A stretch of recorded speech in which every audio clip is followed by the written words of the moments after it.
Bandwidth and hosting for JapanCast.net has been provided by Site5. Site5 offers web hosting starting at just $4.95 per month, with 99.99% guaranteed uptime. Head over to site5.com and sign up for your 30-day free trial today. JapanCast is made possible by donations from our viewers and listeners. With several million video and audio episodes downloaded, we couldn't continue without your support. We sincerely appreciate your generosity.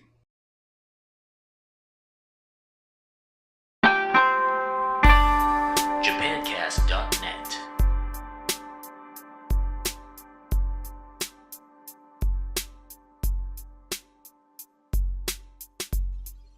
JapanCast のビデオエピソードへようこそ。トルです。ひとみです。JapanCast is the number one video cast on the internet. This is episode number 15. Whether you're a big fan of Morning Musume or perhaps you groove to Enka, JapanCast.net is your place to go. I do. I know. That's why I put that in there. This is going to be a very short episode. In fact, I didn't even think we were going to record one today. So, 短いエピソードです。Sorry about that. I'm actually booked on multiple animation projects right now, and I'm working through the weekend, but I didn't want to go and not record at least something for you guys. So, just quickly. Nice. I don't know about that. Just quickly, again, the free app is out. Please go download it. I know there's a lot of apps out there for learning hiragana and katakana that you have to pay for. This is free, and it's all hiragana and katakana and some kanji. So, and actually, I was looking. Remember last week I said, please click on the ads because we get like 3 cents. The day after last week's episode came out, we earned like $3 in. Really? Yeah. Oh, thank you. I could see it was like these little tiny amounts that shows like a graph, and then all of a sudden it went way up. Aww. So you guys were clicking. ありがとうございます。 So, thank you. That's nice. Yeah. I didn't know. I forgot to do that. Yep. So thank you for clicking. Version 1.02 is waiting for approval. It fixes the problem with the character Mizu, and also with te being marked incorrect even though you do it correctly. It also has some optimizations. We removed the voice section from kanji because more advanced people were complaining that some of the readings, there's identical readings for characters. Right, so we removed that to just remove the confusion. And then I think that's it for the app. Also, thanks to our Facebook fans, we just passed 1,500. If you remember back a couple episodes, I was talking about, I think, 170 fans, so we just passed 1,500. So thanks to our Facebook fans. Keep spreading the word and join in. I've been posting a lot more stuff to Facebook than I have been to the JapanCast.net webpage, just because it's a lot easier for me during my workday to be able to just quickly, oh, hey, that looks interesting, let me post it, versus actually making a post for JapanCast. So again, this is going to be a short episode. Let's get on with the news.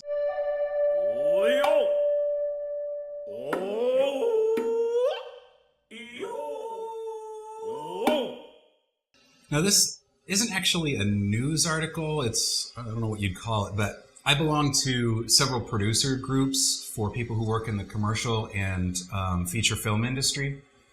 And one of those groups, this email came along, and I actually chatted with the guy by email, and I really wanted to pass it along to you guys because I thought it was a really fascinating story and that you might want to be involved. I'm going to read the whole email because we do have audio subscribers too, and I want to make sure you guys hear what he had to say. His post is, I just wanted to share a project that I've started. A few weeks ago, I answered an ad from Craigslist offering to give away photos and negatives from the 1960s. I thought it an opportunity to get some pretty interesting snapshots, if nothing else. When I responded to the ad, I was shown 3 large trash bags filled with file envelopes. What I had gotten that day was a very small portion of a now deceased photographer's archives.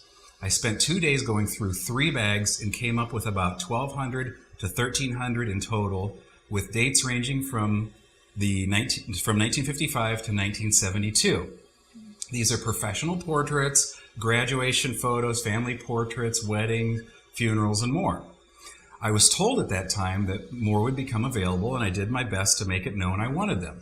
In the Be Careful What You Wish For department, I got the rest of the archives from this photographer's estate. I am now in possession of maybe 13,000 files or more. I haven't gone through all the bags yet. There is a stack of about 25 large trash bags sitting in my living room right now. So far, the work in question spans from 1949 to the late 1980s, and there's still more to be discovered in these bags. I have requested an appointment with the photographer's widow to learn more about this collection, but for now, I'm really interested in saving as much of this stuff as I can. Some of the 8x10 negatives are deteriorated and it may be too late for them, but I think the rest can be saved. I'm also meeting with the community leaders in Little Tokyo to engage them in the project as well. I am looking for any assistance, advice, equipment, work, financial to help preserve this archive. I put up a page that tells a little bit more about it and even has a slideshow of some of these photos that I have scanned already. I've updated it pretty regularly, so scroll to the bottom to find the first post to catch up.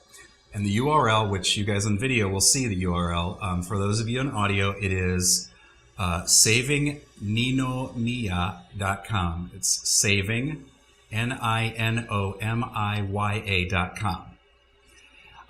Basically, this photographer was Japanese American, put into a concentration camp during World War II, and afterwards he started his own photography business in Little Tokyo in Los Angeles and spent his whole life documenting the lives of people in Little Tokyo. I just thought that was really fascinating how this family could have thrown all of this away. It's just in trash bags, and they didn't know what to do with it. What are you going to do? Throw away in the trash bag. In the trash bag, ready to throw. Ready to go. And this guy got it. Now he's making a documentary on the life of this photographer. So please check out his website if you can help him out. If you're in the Los Angeles area and you want to help go through things, or if you can just donate financially. I think it's a great, great project. The person is Michael Reisner. He's in the Directors Guild. He's also an assistant director and a unit project manager working in Los Angeles. So I just thought that was really fascinating that, you see this ad in Craigslist, I've got some negatives, and it turns out it's an entire life's work. It's fascinating stuff. So Ninomiya-san, that's Yes. a family name, right? Yep. Saving Ninomiya. Check out his website, because there's pictures from after, or from just after people were released from the concentration camps, where people had gone to stores owned by Japanese Americans and spray painted graffiti on their storefronts. Japs get out of here. We don't want Japs here. Things like that all over. So it's a really fascinating look at that part of American history. Definitely check it out. So that was the news item I had. And let's move on to, we're going to go on to vocabulary next. Before we go on to vocabulary, I just wanted to thank our sponsors, even though this is a short week. First off, thank you guys, the donators, subscription donators. It definitely helps us out. We appreciate all your help. Appreciate you guys, those of you high school, college who can't afford to donate, those of you who go on to anime manga boards and post links to us. I monitor Twitter, so I know people have been posting that I'm watching JapanCast, or JapanCast is my favorite, things like that. I see those on Twitter all the time. So thank you for doing that. And also big thanks to Site 5 for sponsoring us, giving us the server and the bandwidth. They're an awesome, awesome company with fantastic customer support. I've noticed now because I'm constantly messing things up, I have a lot of websites with these guys, and I'm always breaking something. And one of the things I've noticed they do is when they do tech support, after they're done, they always send me, first off, they send me an email saying, is this taken care of?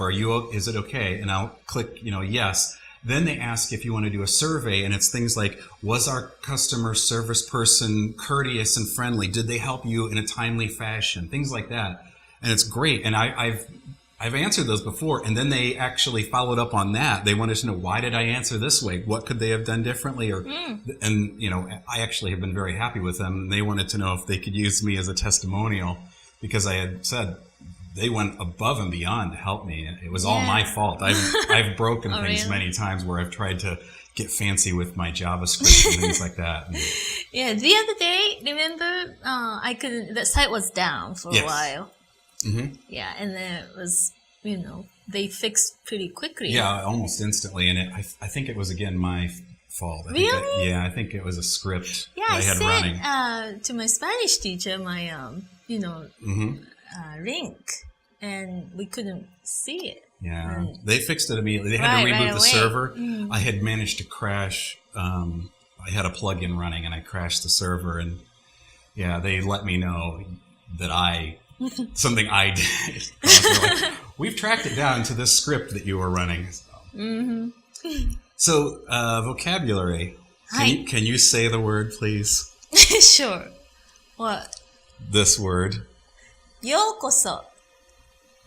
So, we wanted to cover this because for probably 4 episodes now, I have managed to mispronounce the word or put the wrong characters on screen. And the reason for that is I learned that word in Romaji. Romaji. One of the problems is there are multiple Romaji systems. And if you learn, what happened last week is you saw I put the characters on the screen. Well, there's a book called Yokoso. Did you know that? I don't know, but okay. Yokoso. Every time I've ever seen it written in Romaji, it's written Yokoso.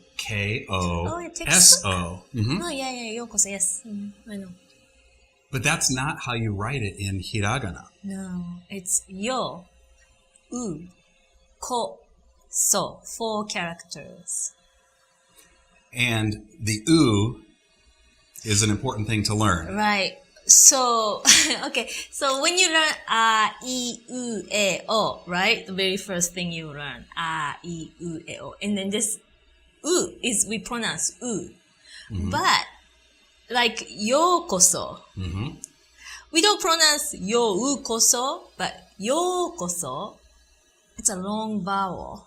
So you don't really pronounce u sound, but more like you make yo sound longer. Yokoso, rather than yo-u-koso. But we write yo-u-koso. So for example, like otou-san, right?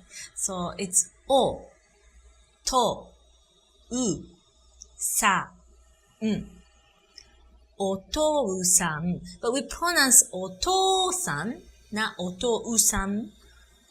I think that that long sound causes a lot of problems for people. So, like oba-chan and oba-chan. Right, oba-chan, oba-chan. Right, totally different. Or oji-san or oji-san. Right, oji-san, oji-san.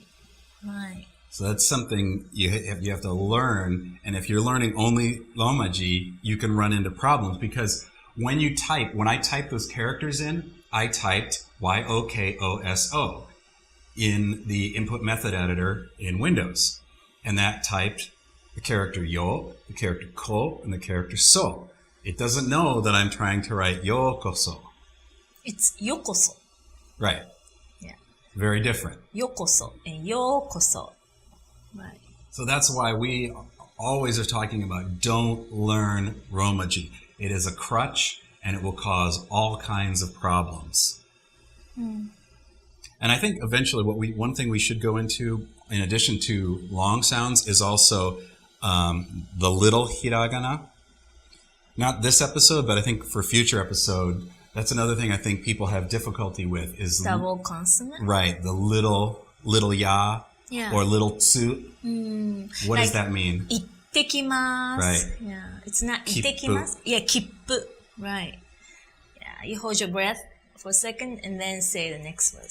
So on a future episode, I think we should cover all the little tiny hiragana characters. We can do that. All right. I think that's it. We have no emails this week. It's again a short episode. Sorry about that, but I'm just swamped. I think I have 3 or 4 animations I'm working on. Plus, I'm doing print work.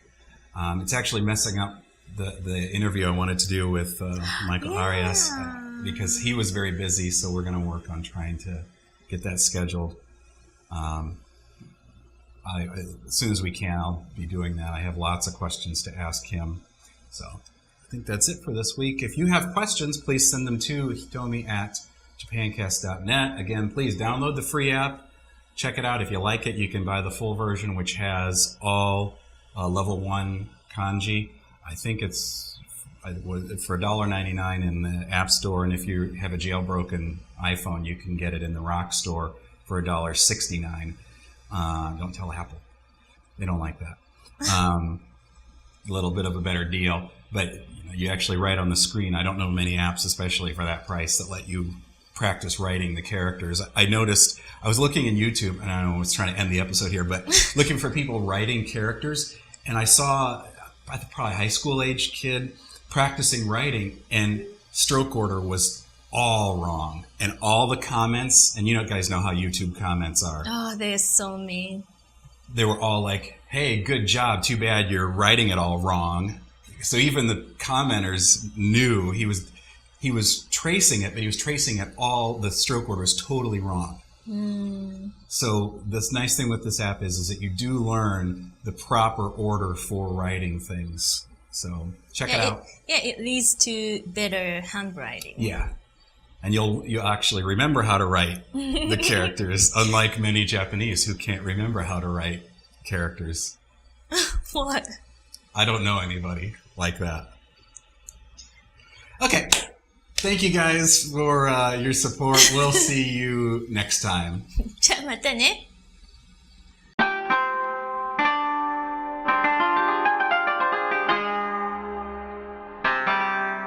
Japan